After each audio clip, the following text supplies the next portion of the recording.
आदरणीय दर्शकवृन्द नमस्कार। कार्यक्रम संवादमा यहाँलाई स्वागत छ। म रोहित दाहाल।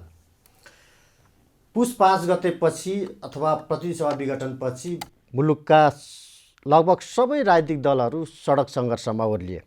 यतिसम्म कि प्रधानमन्त्रीले नेतृत्व गरेको दल समेत त्यो अवधिमा सडकमै रह्यो। फागुन 11 गतेपछि सर्वोच्च अदालतले जुन फैसला गर्यो, प्रतिनिधि सभा विघटन गर्ने प्रधानमन्त्रीको जुन कदम थियो त्यसको विरुद्धमा अथवा संसद पुनर्स्थापनाको पक्षमा फैसला गरेपछि अहिले सबै राजनीतिक दलहरू संसदमा फर्किने क्रममा छन् र यही बिचमा अब आगामी सरकार गठनका विषयमा छलफल बहस र एकपक्षीय, बहुपक्षीय, द्विपक्षीय छलफलहरू पनि चलिरहेका छन्। तर हामीले धेरैले सोचे जस्तो सरल र सहज ढङ्गबाट मुलुकले नयाँ सरकार पाउने अवस्था देखिँदैन। यसका केही संवैधानिक र कानुनी जटिलताहरू पनि देखिन्छन्। अब सरकार गठन लगायतका विषयमा दलहरू कसरी अगाडि बढ्लान् र त्यसमध्ये पनि नेपाल कम्युनिस्ट पार्टी, दाहाल नेपाल समूह कसरी अगाडि बढ्ला भन्ने विषयमा केन्द्रित रहेर आज संवाद गर्नेछौँ। र यसका लागि आज हामीसँग हुनुहुन्छ नेपाल कम्युनिस्ट पार्टी नेकपा स्थायी समिति सदस्य तथा पूर्व मन्त्री हुनुहुन्छ गोकर्ण विष्ट। स्वागत छ कार्यक्रममा। धन्यवाद। यो अलि अनौठो खालको सडक सङ्घर्ष भयो यसपटक। भनेको आफ्नै पार्टीको सरकारका विरुद्ध, आफ्नै पार्टीको अध्यक्ष प्रधानमन्त्री उहाँको विरुद्धमा सडक सङ्घर्ष गर्दाखेरि यो आन्दोलनको अनुभव कस्तो रह्यो यहाँलाई? लोकतन्त्र र संविधानको रक्षाका लागि सडकमा जानु बाध्यता भयो। यद्यपि यो अपेक्षा थिएन, बाध्यताको परिणति सडक सङ्घर्ष भयो। सम्मानित अदालतको फैसलाले सडकमा रहेको राजनीतिक द्वन्द्वलाई संसदमा फर्काएको छ। अदालतको फैसलाले संवैधानिक अराजकता र संविधानको जुन अस्थिरता देखा परेको थियो त्यो सचिएको छ। फेरि पनि अघि तपाईँले भने जस्तै संसदभित्रको द्वन्द्व, राजनीतिक द्वन्द्व अझ थप पेचिलो बन्दैछ। अब यो पेचिलो बन्दै गरेको राजनीतिको निकास चाहिँ अब कसरी होला त? संविधानको व्यवस्था मुताबिक नै संसदीय दलभित्र, संसदभित्र का अभ्यासहरू अगाडि बढ्छन्। संसद प्रतिनिधि सभा नियमावलीमा सरकार निर्माणको सन्दर्भमा निश्चित व्यवस्थाहरू छन्। ती व्यवस्था मुताबिक नै प्रक्रियाहरू अगाडि बढ्छन्। प्रधानमन्त्रीले प्रतिनिधि सभा विघटन गर्नुभयो। प्रतिनिधि सभाको समाप्ति उहाँको निर्णयबाट भयो। अदालतले उहाँको निर्णय गलत छ भनेर फैसला गरिसकेपछि राजनीतिमा नैतिकताको मूल्य हुन्छ। राजनीतिक हिसाबले, संवैधानिक हिसाबले र नैतिक हिसाबले पनि राजीनामा दिन उपयुक्त छ भन्ने कुरा उहाँले ठान्नु होला, राजीनामा दिनु होला भन्ने नै आम नेपाली जनताको अपेक्षा थियो। यद्यपि हालसम्म राजीनामा आएको छैन। संसारका धेरै मुलुकहरूमा साना घटनाहरू घट्दा प्रधानमन्त्रीहरूले राजीनामा दिने गरेका छन्। प्रधानमन्त्रीका निर्णयहरू, सरकारका निर्णयहरूको परीक्षण हुँदा कहीँ त्रुटि देखा पर्यो भने राजीनामा भएका थुप्रो घटना छन्। हाम्रै देशमा पनि त्यस्तो घटना छ। रुकुमागत कटुवालको सन्दर्भमा पुष्पकमल दाहाल प्रचण्ड प्रधानमन्त्री छँदा उहाँको कदम सफल हुन सकेन, उहाँले राजीनामा दिनुभयो। माधव नेपाल प्रधानमन्त्री भएको अवस्थामा प्रतिनिधि सभाभित्र, संविधान सभाभित्र बहुमत सांसदहरूको समर्थन उहाँलाई कायमै थियो, उहाँले राजीनामा दिनुभयो। झलनाथ खनाल र को नेतृत्वको सरकारमा नेकपा एमाले र माओवादी केन्द्रको संयुक्त सरकार थियो। त्यो बेला माओवादीले समर्थन फिर्ता लियो, उहाँले राजीनामा दिनुभयो। उहाँले फेरि पनि संसदमा विश्वासको मत लिने, बहुमत पुर्याउने कुनै खेल खेल्नु भएन। त्यो प्रकारको खेल खेलेको भए त्यो सम्भावना पनि रहन सक्थ्यो होला। नेपालभित्र पनि यस्ता धेरै घटनाहरू छन्। बाहिर त धेरै पर्याप्त घटनाहरू छन्। बाहिर त प्रश्न थोरै उठ्दा पनि राजीनामा दिएका घटनाहरू छन्। बाहिर पदभन्दा नैतिकतालाई ज्यादा मान्यता दिने गरिन्छ। तर हाम्रो देशभित्र त्यो यो पटक देखा परेन। मैले पनि आशावादी छु कि प्रधानमन्त्रीज्यूले आफू पछि हटेर पार्टी र आन्दोलनलाई क्षति हुनबाट जोगाउनको लागि लोकतन्त्र र संविधानको सम्मान र रक्षाका लागि सहयोग पुर्याउनुहुन्छ भन्ने अहिले पनि आशा छ। अब तपाईँहरूलाई पनि एउटा बाध्यता आइलाग्यो कि आफ्नै पार्टीको सरकार ढालेर अरूलाई प्रधानमन्त्री बनिदेऊ भनेर ढोका ढोकामा जानुपर्ने अवस्था आयो नि त। फेरि यो पनि नैतिक रूपले त त्यति राम्रो देखिँदैन। 62-63 को आन्दोलनबाट प्राप्त उपलब्धिहरूलाई संविधानमा प्रतिबिम्ब गरियो। जनताले पर्याप्त अधिकारहरू पाए। ती अधिकारहरू कार्यान्वयन गर्दै जनताको जीवनलाई समृद्ध बनाउने हिसाबले जाने जिम्मेवारी संविधान आइसकेपछि निर्वाचनद्वारा आएको सरकारको काममा थियो। चाहे निर्वाचन हुँदा निर्वाचन घोषणापत्रमा प्रतिबिम्ब गरेका घोषणाहरूको सन्दर्भ होस्, चाहे संविधानले अब हाम्रो मुलुकलाई कता लैजाने भनेर चाहे मौलिक अधिकारमा, चाहे प्रस्तावनामा, चाहे राज्यका निर्देशित सिद्धान्त तथा नीतिहरूमा उल्लेख गरेका विभिन्न विषय होस्, मुलुकलाई सही गोरेटोमा लैजानको लागि यी पर्याप्त आधारहरू थिए। ती आधारहरूतिर जाने प्रयत्न पनि भएन र आज जुन प्रकारले सङ्कट पैदा भएको छ, यसले अवश्य पनि हाम्रा घोषणाहरूलाई जोगाउने सन्दर्भमा, लोकतन्त्र र संविधानलाई जोगाउने सन्दर्भमा लोकतन्त्र र संविधानलाई इमानका साथ सम्मान गर्ने राजनीतिक शक्तिहरू, पार्टीहरूको बिचमा सहकार्य गरेर हातेमालो गरेर जाने सन्दर्भ यति बेला परिस्थितिले बोध गराइरहेको छ। फेरि पनि हाम्रो आग्रह भनेको हाम्रो आन्दोलनलाई, पार्टीलाई सकेसम्म क्षति नपुगोस् भन्ने सन्दर्भमा प्रधानमन्त्रीले निकास दिनुहोला भन्नेतिरै हाम्रो प्रयत्न केन्द्रित हुनुपर्दछ र सकेसम्म क्षति नहोस्, क्षति भइहाल्यो भने पनि कम क्षति होस् भन्ने कुरामा अत्यन्त सावधानी अपनाउनु जरुरी छ। कतिपय सन्दर्भमा आग्रह र पूर्वाग्रहको दायराभन्दा अलि माथि उठेर परिवर्तित परिस्थितिमा नयाँ ढङ्गले सोच्नुपर्ने आवश्यकता पनि छ। कहिलेकाहीँ राजनीतिमा इगोले पनि काम गर्छ।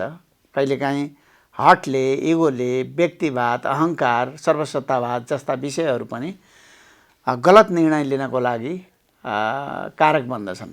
तर मानिसहरूले अलिकति अलि अचम्म मान्ने प्रश्न गर्ने गरेका छन् कि अब अहिले त पार्टी फुटेको छैन कानुनी रूपमा। अब आफ्नै पार्टीको अध्यक्ष प्रधानमन्त्री हुनुहुन्छ, अनि उहाँलाई हटाएर अर्को पार्टीको कसैलाई प्रधानमन्त्री बनाउन लाग्नु यो कति राम्रो कुरा हो, अहिले राजनीतिक कुरा हो भन्दा अहिले तपाईँ त्यो प्रसङ्गतिरै नजानुहोस् कि जनताले 5 वर्षको लागि प्रदान गरेको बहुमतको प्रधानमन्त्री, पार्टी स्थायी कमिटीले सर्वसम्मतले 5 वर्ष प्रधानमन्त्री चलाउनुहोस् भनेर निर्णय गरेर सहमतिका आधारमा उहाँलाई अधिकार प्रदान गरेको अवस्थालाई उहाँले लत्याएर प्रतिनिधि सभा विघटन गरेर राजनीतिक अन्योलता, अस्थिरता, द्वन्द्व, संवैधानिक अराजकता जुन प्रकारले पैदा गर्नुभयो, यो कदमले उत्पन्न गरेको परिस्थितिका केही तरङ्गहरू अहिले पनि तरङ्गित छन्। यसको मतलब केपी ओली चाहिँ अब प्रधानमन्त्रीको रूपमा कुनै हालतमा हुँदैन, बरु कङ्ग्रेसको सभापति अर्को कोही जसपाको कोही होला भन्ने हो?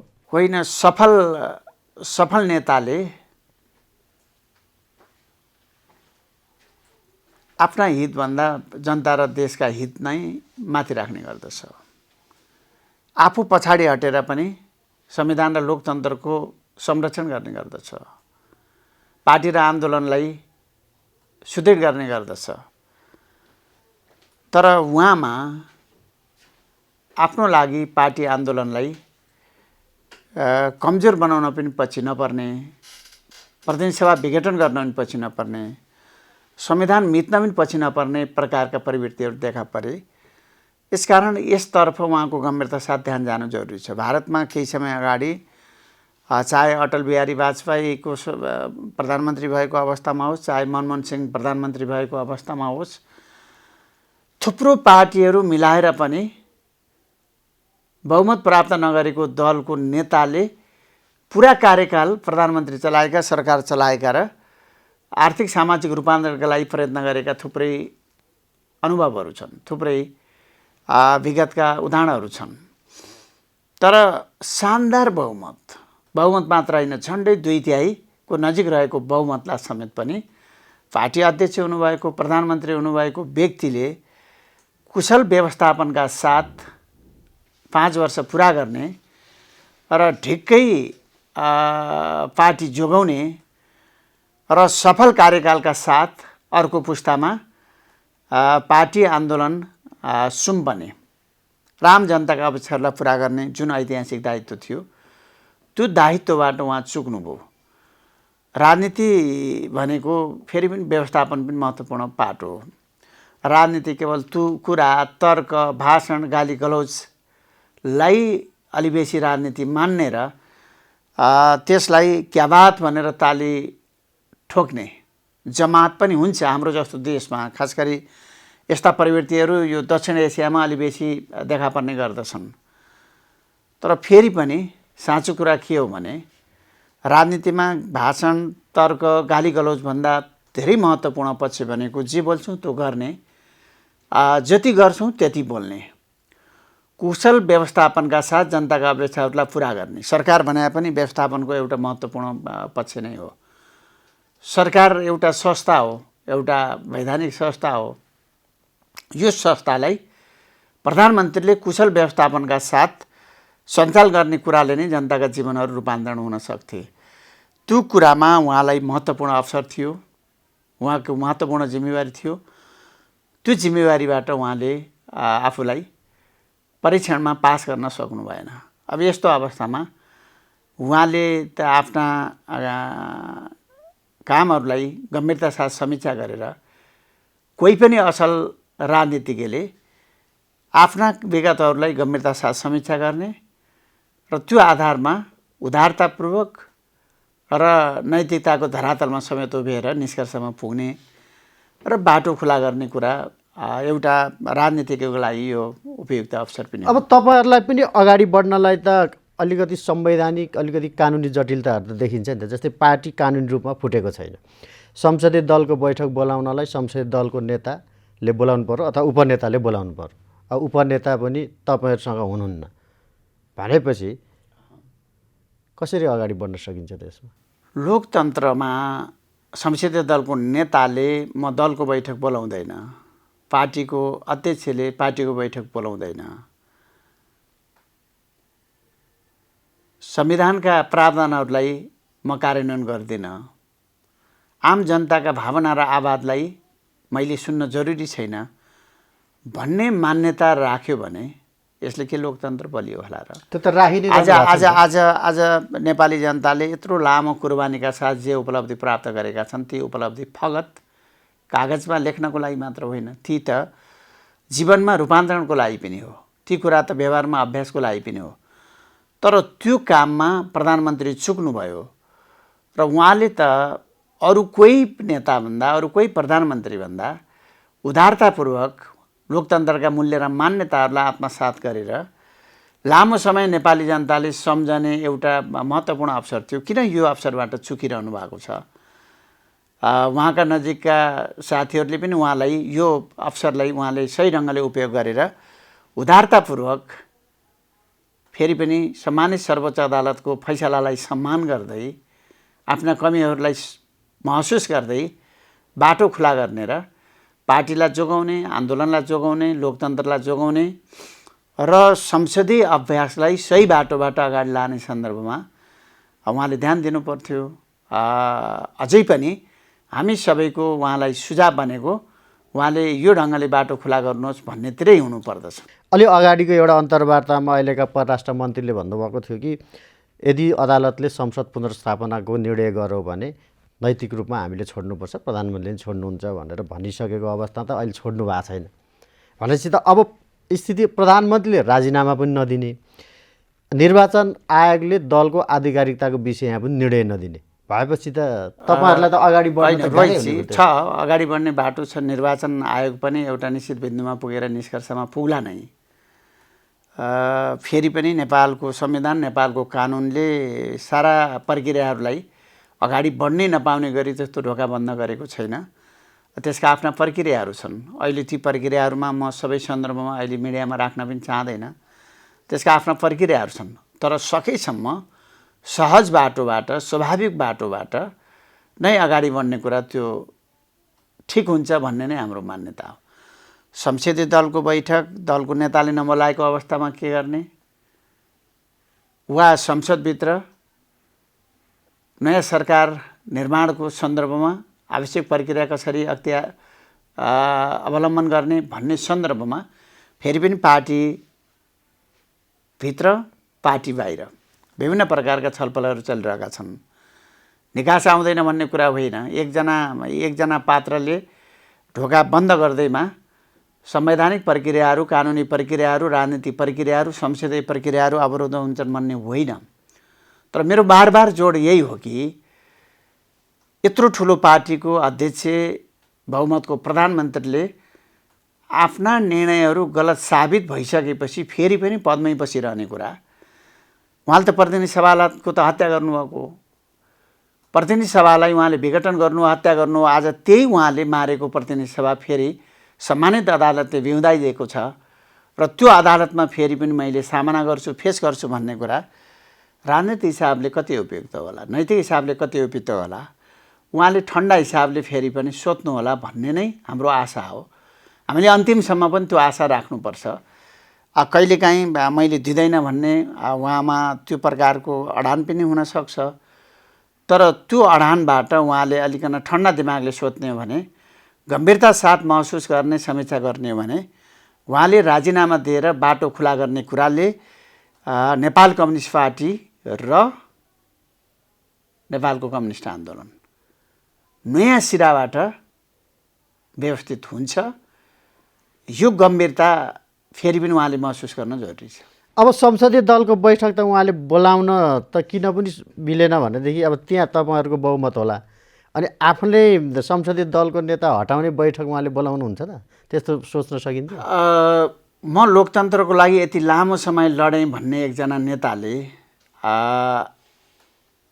आफ्ना विरुद्ध बहुमत छ भने पनि त्यो अभ्यासमा जान तयार नहुने, सामना गर्न तयार नहुने विषय के उहाँले जुन प्रकारले वकालत गर्दै आउनु भएको छ त्योसँग मेल खाने कुरा हो। र त्यसकारण चाहे विधिको हिसाबले, चाहे लोकतन्त्रको मूल्य र मान्यताको हिसाबले, चाहे उहाँले बेला बखतमा गर्ने भाषणका कुराहरूको हिसाबले पनि उहाँले चाहे संसदीय दलमा होस् चाहे संसदमा होस् उहाँ जाने कुरा त स्वाभाविकै छ, जानु पर्ला नै। तर त्योभन्दा अझ महत्त्वपूर्ण विषय भनेको यो प्रकारको द्वन्द्व उहाँको कारणले, यो प्रकारको पार्टीभित्र द्वन्द्व, पार्टी बाहिर द्वन्द्व, उहाँका कामहरू त वास्तवमा उहाँको पक्षमा लाग्ने केही कमडहरू बाहेक सम्पूर्ण अन्य पार्टीहरू त उहाँको कदमका विरुद्ध थिए। लाखौँ जनताहरू सडकमा थिए। यस्तो अवस्थामा फेरि पनि महानता भनेको आफ्ना कमीहरूलाई महसुस गर्ने नै हो। महानता भनेको समीक्षा गरेर आफू पछाडि हट्ने नै हो। यसतर्फ उहाँलाई सहमत गराउनको लागि फेरि पनि दूरदृष्टि राख्ने साथीहरूले सहयोग गर्नुहोस्, त्यो प्रकारको उहाँलाई योगदान गर्नुहोस् भन्ने नै मेरो सुझाव हो। अब उहाँले चाहिँ बहुमतको कुरा मान्ने हो भने त अब उहाँ पार्टीका हरेक निकायमा अल्पमतमा परेको जस्तो देखिन्थ्यो। त्यसपछि अविश्वासको प्रस्ताव दर्ता भएपछि संसदै विघटन गरिदिनु भयो उहाँले। अब प्रदेशमा पनि यदि त्यस्तो हो भने प्रदेश पनि विघटन गर्ने उहाँले सङ्केत गरिदिनु भएको छ, प्रदेश सभा पनि। भनेपछि त यो त सदाशयताको कुरा भयो। उहाँले निकास दिनका लागि राजीनामा गरिदिए राम्रो, एउटा नैतिकताको कुरा पनि होला। तर त्यो त अब देखिएन नि त। अब कसरी अगाडि बढ्ने भन्न खोजेको छु मैले चाहिँ। अब उहाँ संसदीय दलको बैठक कसले बोलाउने? होइन, पार्टीभित्र छलफल चलिरहेको छ। मैले अघि पनि भने हामी एउटा संवैधानिक फ्रेमभित्र छौँ, कानुनी फ्रेमभित्र छौँ।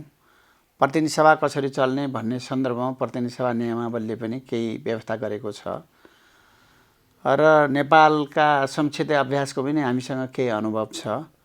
यो सबै सन्दर्भमा दलभित्र कसरी जाने, संसदमा कसरी जाने भन्ने विषयमा गम्भीरता साथ छलफल चलिरहेको छ। सकेसम्म त उहाँले निकास दिनुहोला भन्ने नै हो।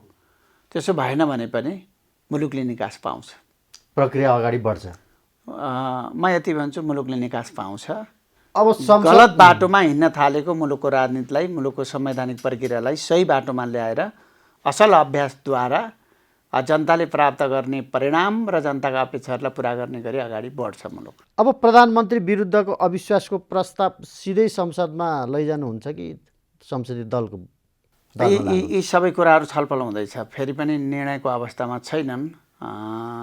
यी सबै विषयहरूमा छलफल नै हुँदैछ। मैले अहिले यकिनका साथ यसो हुन्छ भनेर भन्ने अवस्था छैन। फेरि पनि केही कानुनवेत्ताहरूसँग छलफल चलिरहेको छ। संसदको अभ्यासलाई नजिकबाट निहाल्ने संसदीय अभ्यासका अनुभवीहरूसँग छलफल चलिरहेको छ। पार्टीभित्र पनि राजनैतिक परामर्श चलिरहेको छ। एउटा उपयुक्त निर्णय आउँछ। म यति भन्न चाहन्छु कि अहिले जे अवस्था छ यो अवस्था यथावत रहँदैन। एउटा कुरामा चाहिँ भन्न सकिन्छ त तपाईँको कुराले, अब यही संसदबाट चाहिँ अहिलेको प्रधानमन्त्री केपी ओली पुनः प्रधानमन्त्री हुने सम्भावना चाहिँ छैन हैन त? हालको अवस्था कायम रहँदैन। यो यथास्थितिमा मुलुक रहन सक्दैन। मुलुकले परिवर्तन पाउँछ, चाहे त्यो अर्कै पार्टीमा जाओस्। होइन, मुलुकले परिवर्तन पाउँछ। मुलुकले सकारात्मक परिवर्तन पाउँछ। अब मानिसहरूले आशंका गरेका छन्, अब यदि सत्तारूढ दल नमिल्ने हो भने एउटै पार्टीको बहुमतको सरकार बन्ने अवस्था संसदमा देखिँदैन अहिलेको सङ्ख्याको हिसाब गर्दाखेरि। भनेपछि जुन 4वटा प्रावधानले चरणमा सरकार बन्ने संविधानले व्यवस्था गरेको छ त्यो एउटा चरण त्यसै सकियो। 3 चरणमा पनि सरकार बन्न नसकेर यो संसद स्वत विघटनमा जाने सम्भावना पनि छ भन्छन् मानिसहरू। त्यो सम्भावना छैन। नेपाल कम्युनिस्ट पार्टीको बहुमत हुँदाहुँदै पनि यति बेला अरू दलहरूसँग सहकारी समझदारीपूर्वक लोकतन्त्र र संविधानको रक्षाका खातिर अगाडि बढ्नुपर्ने आवश्यकता छ। यो सन्दर्भमा फेरि पनि अन्य पार्टीहरू पनि जिम्मेवारपूर्ण भूमिका निर्वाह गर्छन्। मुलुकले निकास पाउँछ। अब प्रधानमन्त्रीले भन्दै आउनुभएको चाहिँ संसद पुनर्स्थापना भयो भने अब ती संसदीय खेलहरू हिजोका जुन हामीले बिर्सिन लागेका ती परिदृश्यहरू फेरि दोहोरिने भए, सांसदहरूको किनबेचहरू हुने भयो र संसदीय व्यवस्था नै फेरि अलोकप्रिय बन्ने भयो भन्ने कुरा चाहिँ होइन। उहाँले यति कुरा राख्ने व्यक्तिले संविधान मिच्नु हुँदैन, संविधानको पालना गर्नुपर्छ। आफ्ना कदमहरू बेठिक भइसकेपछि बेठिक कुराहरूलाई जिम्मेवारी लिनुपर्छ भन्ने कुरा पनि बोध त गर्नुपर्छ होला नि त। त्यसमा चाहिँ प्रवेश गर्ने भयो नि त अब सांसद किनबेचमा चाहिँ। उहाँले के ठान्नु भएको छ त उहाँको कुरा। तर मुलुकलाई विधिबाट अगाडि बढाउनको लागि फेरि पनि सबै व्यक्तिहरू जिम्मेवार हुन जरुरी छ, सबै पक्षहरू जिम्मेवार हुन जरुरी छ। अब प्रधानमन्त्रीले चाहिँ भन्दै आउनुभएको कि अब यो महाधिवेशनपछि म अध्यक्ष छोड्छु, बस्दिनँ, निर्वाचनपछि प्रधानमन्त्री हुन्न भनेर कम्तीमा 2 वर्ष चाहिँ कुर्न सकेको अवस्था भएको भए त यत्रो मुलुकमा राजनीतिक संवैधानिक सङ्कट आउँदैन थियो भन्ने आरोप पनि छ। किन नकुरेको होला प्रचण्ड माधव नेपालहरूले भन्ने छ कि होइन। यही प्रश्न गर्ने साथीहरूलाई एउटा कुरा भनिदिनुहोस् कि सरकार पार्टीका घोषणापत्रका आधारमा चल्ने कि नचल्ने, सरकार पार्टीको मार्गदर्शनमा चल्ने कि नचल्ने, सरकार र पार्टीको बिचको सम्बन्ध कस्तो हुने। यसै गरी सरकारका कामहरूको मूल्याङ्कन समीक्षा पार्टीभित्र हुने कि नहुने। पार्टीको स्थायी कमिटीको बैठक बसेको थियो। त्यो बैठकमा 2टा नेताहरूको अन्तर्विरोध थियो। 2टा नेताहरूको अन्तर्विरोध मात्रै थिएन, सरकारका चलाइहरू र पार्टीको चलाइको सन्दर्भमा केही महत्त्वपूर्ण मुद्दाहरूमा बहस पनि थियो। त्यो अवस्थामा पार्टीभित्र गम्भीरता साथ छलफल चलाएर समीक्षा गरेर एउटा निष्कर्षमा पुग्ने र फेरि कमजोरीहरूलाई परिमार्जन गर्दै नयाँ ढङ्गले पार्टीलाई व्यवस्थित गर्ने, सरकारलाई नयाँ ढङ्गले अलि प्रभावकारी बनाउने सन्दर्भमा उहाँले जिम्मेवारपूर्ण भूमिका खेल्नु पर्थ्यो कि पर्दैन थियो। न अविश्वासको प्रस्ताव आएको थियो, न उहाँको राजीनामा मागिएको थियो, केही पनि थिएन त। राजीनामा त मागिएको थियो बैठकमा, त मागिएको थिएन होला। कतिपय काउन्टरहरूले माग्नु भएको थियो होला, तर संस्थागत हिसाबले त्यो विषय छलफल हुन बाँकी थियो। प्रचण्डको पत्र र अध्यक्ष केपी ओलीको पत्र, अध्यक्ष प्रचण्डको पत्र र अरूका अभिव्यक्तिहरू ती सबै पार्टीको स्थायी कमिटीमा वितरण भएका थिए। स्थायी कमिटीका सदस्यहरूसँग विवेक थियो, सबैले आफ्ना विचारहरू राख्थे, पर्याप्त छलफल गरेर एउटा निष्कर्षमा पुगिन्थ्यो। त्यो बेला सम्भवतः पार्टी विभाजनको कुनै जोखिम थिएन, सम्भवतः सरकारका विरुद्ध अविश्वासको प्रस्ताव आउने खालको अवस्था पनि थिएन, राजीनामाको निष्कर्षमा पुग्ने अवस्था पनि व्यक्तिगत हिसाबले मैले देखेको थिइनँ। तर अनायासै उहाँले प्रतिनिधि सभा विघटन गर्नु, त्यस पछाडि उत्पन्न परिस्थितिले अलिकन दूरी बढेको छ। फेरि पनि यो नयाँ परिस्थितिमा कसरी क्षति कम हुने गरी व्यवस्थापन गर्न सकिन्छ भन्ने कुरामा अलि गम्भीरताका साथ जिम्मेवारपूर्ण भूमिका खेल्न जरुरी छ। राजनीतिमा कहिलेकाहीँ आफ्ना कुराहरू मात्रै लागू हुँदैनन् भन्ने मान्यताका आधारमा कहीँ न कहीँ उदारता साथ, कहीँ न कहीँ अलि संयमता, धैर्यताका साथ, दूरगामी सोचका साथ अलि मुलुकलाई कहाँ पुर्याउने, नेपालको कम्युनिस्ट आन्दोलनलाई कहाँ पुर्याउने, हाम्रो गन्तव्य के हो, हामीले प्राप्त गर्न खोजेको परिणाम के हो भन्ने कुरामा ठन्डा दिमागले यदि हामी आफ्नो स्वार्थहरू, आफ्ना व्यक्तिगत हितभन्दा माथि रहेर सोच्यौँ भने आजको दिनमा पनि निष्कर्ष नआउने प्रश्नै छैन। दाल नेपाल समूहमा पनि पार्टीभित्र विवाद जस्तो देखिन्छ। अस्ति 68 जिल्लाको चाहिँ नेतृत्व तपाईँहरूले चाहिँ अन्तिम रूप दिनुभयो, त्यहाँ फेरि मिलाउनु पर्ने भयो, फेरि विवाद देखियो। अरू विवादहरू पनि बढेर गएको छ, मानिसहरूले त्यो समूह छोडिरहेका छन्। हिजो अस्ति मात्रै पनि 2 जना सांसदले छोड्नुभयो, आजै पनि छोड्नुभयो भन्ने खबर आएको छ। अब फेरि प्रधानमन्त्री को भन्ने कुरामा पनि माधव नेपाल र प्रचण्ड बिच चाहिँ द्वन्द्व होला। होइन, विवाद केला मान्ने। पार्टीभित्र एउटा प्रस्ताव आइसकेपछि यो प्रस्ताव सही कि अझ योभन्दा अझ एडभान्स, अझ राम्रो प्रस्ताव अर्को हुन्छ भन्ने सन्दर्भमा छलफल हुनुपर्छ नै। फेरि पनि पर्याप्त छलफलले नै सही निष्कर्ष, परिपक्व निष्कर्षमा पुग्न सकिन्छ। त्यो प्रकारको एउटा छलफल र प्रक्रियालाई हामीले विवाद ठान्नु हुँदैन। जहाँसम्म केही सांसदले छोडे भन्ने सन्दर्भ छ, एक हातले छोडे होलान्, अझ धेरै यता आयो होलान्, यो प्रकारको प्रक्रिया त रहिरहन्छ। र अहिले प्रतिनिधि सभा विघटनको निर्णय खारेज भइसकेपछि फेरि पनि नयाँ ढङ्गले परिस्थिति निर्माण भएको छ। मलाई लाग्छ तपाईँले बताए जस्तो, सोचे जस्तो कुरामा त्यो धेरै सत्यता छैन, तर फेरि पनि अलि संयमता र गम्भीरताका साथ प्रयत्न गर्नु जरुरी छ। माधव नेपाल प्रधानमन्त्री कि प्रचण्ड त अब त्यहाँबाट पार्टीबाट चाहिँ म व्यक्तिको बारेमा प्रवेश गर्नै चाहँदैन। माधव नेपाल र प्रचण्ड बाहेक अर्को कुनै नयाँ व्यक्ति हुन्छ कि? हो, म त्यही प्रश्न गर्न लागेको थिएँ। अब अर्को कुनै नयाँ व्यक्ति हुन्छ कि? माधव नेपाल, प्रचण्ड, केपी ओली, झलनाथ खनाल, शेरबहादुर देउपा भन्दा पनि बाहेकको अरू राजनीतिक व्यक्तिहरू पनि छन् कि? वा नेपालमा प्रधानमन्त्री चलाउनको लागि योग्यतै नराख्ने व्यक्तिहरू मात्रै छन् त नेपालको राजनीतिमा? 20औं 30औं 40औं वर्षदेखि नेपालको मतलब पर्दामा, राजनीतिक पर्दामा जसका अनुहार हामीले देखिरहेका छौँ, के त्यति मात्रै पात्र हुन् त? अरू नयाँ पात्र पनि हुन सक्छन्। यद्यपि मैले यता कहीँ प्रवेश गर्न चाहँदैन। म पहिलो कुरा के कुरामा जोड दिन चाहन्छु भने प्रधानमन्त्रीले नैतिकताका आधारमा राजीनामा दिएर बाटो खुला गर्ने र स्वस्थ निकासको लागि वातावरण बनाउने कुरा आजको सन्दर्भमा सही निकास हो। नेकपा नेपाल कम्युनिस्ट पार्टीकै एकल सरकार बन्ने सम्भावना चाहिँ कति देख्नुहुन्छ तपाईँ? होइन, मैले भने कि नेपाल कम्युनिस्ट पार्टीको बहुमतका बावजुद पनि लोकतन्त्रको रक्षाका लागि, संविधानको रक्षाका लागि अलि हात फैलाउनु पर्ने, सहकार्य गर्नुपर्ने, हातेमालो गर्नुपर्ने आवश्यकता यति बेलाको राजनीतिक कथाले माग गरेको छ। होइन, अहिले नेपाल कम्युनिस्ट पार्टीभित्र नै त्यहाँबाट मात्रै सरकार बन्ने सम्भावना छ कि छैन? होइन, म यही भनिरहेको छु। सरकार बन्ने सम्भावना बहुमत हुँदै पनि अरू सबैलाई समेट्नुपर्ने, सहकार्यका साथ अगाडि बढ्नुपर्ने आवश्यकता छ। किनकि अझै मुलुकमा केही वर्ष लोकतन्त्रलाई बलियो बनाउनको लागि हातेमालो गर्नुपर्ने आवश्यकता रहेछ भन्ने सन्दर्भ विगत केही समयको घटनाक्रमले पुष्टि गरेको छ। अब मानिसहरूले भन्ने गर्छन् हिजो अब महाधिवेशनमा माधव नेपाल हार्नुभएको, अब अध्यक्ष फेरि उहाँलाई नै चाहियो।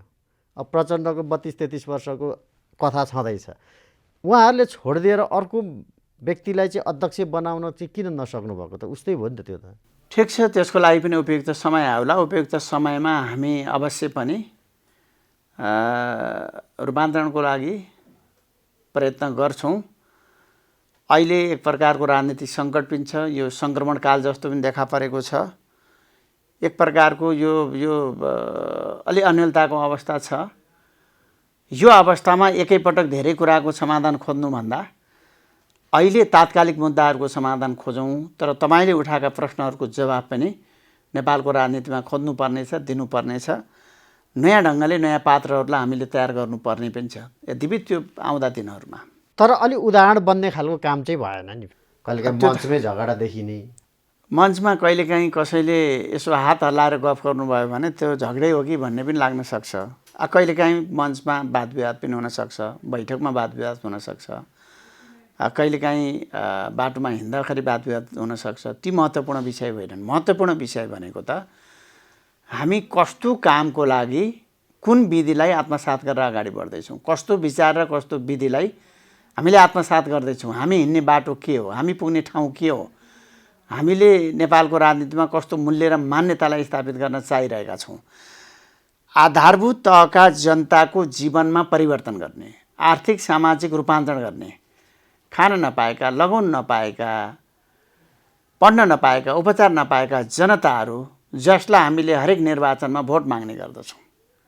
तर ती जनताहरू जसले हामीलाई निर्वाचित गरेर हामीलाई सांसद बनाउनु भयो, मन्त्री बनाउनु भयो, प्रधानमन्त्री बनाउनु भयो, सरकार बनाउन सहयोग गर्नुभयो वा प्रतिपक्ष बनाउनको लागि सहयोग गर्नुभयो, त्यो जनताका चाहना र आवश्यकताहरूलाई, समस्याहरूलाई सम्बोधन गर्ने बाटोमा हामी कति गम्भीर छौँ, कति इमानका साथ चलिरहेका छौँ, यो महत्त्वपूर्ण पाठ हो।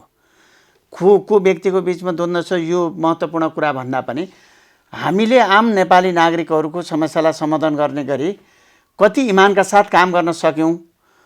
राजनीति त जनताको लागि होला नि त। मैले हिजो पनि एउटा सन्दर्भमा भनेको थिएँ, राजनीति सीमित मानिसको स्वार्थको लागि लाखौँ मानिसहरूको बलिदानी भइरहेको छ। तर राजनीति त बहुसङ्ख्यक नागरिकको लागि सीमित मानिसहरूको त्याग र बलिदान हुनुपर्दछ। यसो भएन, समस्या यो नेपालको राजनीति। त्यसो भए मैले अहिले तपाईँ एकदमै नेपालको राजनीतिमा चाहिँ उच्च राजनीतिक छवि बनाएको राजनीतिज्ञ हुनुहुन्छ, नेता हुनुहुन्छ। तपाईँलाई राजनीतिभित्रबाट चाहिँ कहीँबाट प्रश्न उठेको, तपाईँ मन्त्री पनि पटक पटक हुनुभयो, धेरै मन्त्री भएपछि प्रश्न उठ्ने गर्छन्। तपाईँ चाहिँ एकदम बिना प्रश्नै बिना आलोचनाविहीन मन्त्री हुनुभयो, त्यस्तो खालको छवि बनाउनु भएको। तर एउटा सानो उदाहरण दिउँ, तपाईँले अघि प्रवृत्तिको कुरा पनि गर्नुभयो। अहिले यो आन्दोलन प्रवृत्ति विरुद्धको आन्दोलन भनेर भनिराख्नु भएको छ। तर जब संसद पुनर्स्थापना गर्ने अदालतको निर्णय आयो, तपाईँका दुईटा अध्यक्षले गरेको जुन देख्नुभयो, कार्यकर्ता चाहिँ सारा चाहिँ चितवनमा बोलाएर भाषण गर्नुपर्नेमा कार्यकर्ताहरू आइसकेपछि उहाँहरू फुत्त हिँडिदिनु भयो र सिधै बुढानी कण्ठमा काङ्ग्रेस सभापतिको घरमा जानुभयो।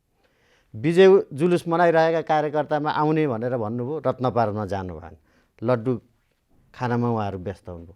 यो सामान्य होला, तर प्रवृत्तिगत हिसाबमा तपाईँले जुन मूल्य मान्यता बोकेर राजनीति गर्नुभएको छ, यो कसरी मेल खान्छ?